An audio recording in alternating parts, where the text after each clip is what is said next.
Welcome back, guys. Our this lecture is about the Python command prompt. So here we need to open the terminal, and we can just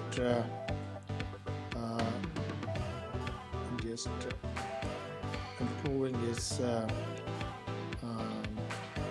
font. So here we can check the Python version.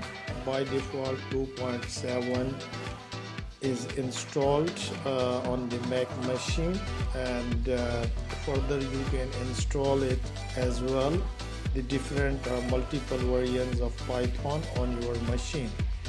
So here just I am printing the hello world in the Python. So you can see like this is the hello world program, and here in command prompt you can write the code here in a simple way.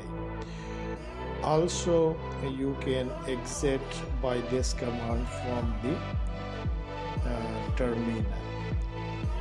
I would like to show you here the multiple variants of the Python are already installed in my machine, and which you can install as well, like Python 3.6 and Python 3.7 and Python 3.2.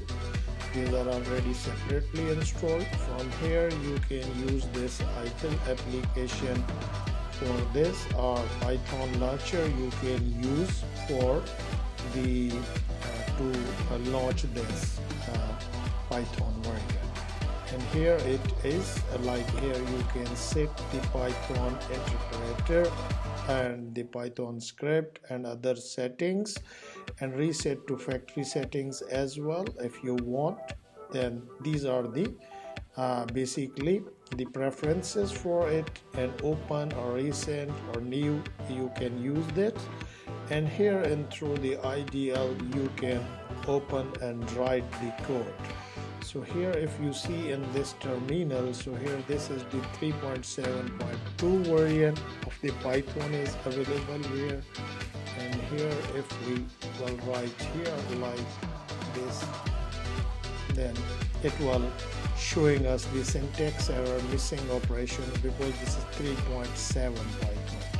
And here if we print like this, then it will be the work perfectly. Furthermore, we will move forward in our coming lectures. So this is the shell scripting, or the on the terminal you can write code in this way. Regarding the Jupyter notebook, I already shown you in the earlier lecture. Later we will read about the programming, and then move forward for practical work. So thank you and bye for now.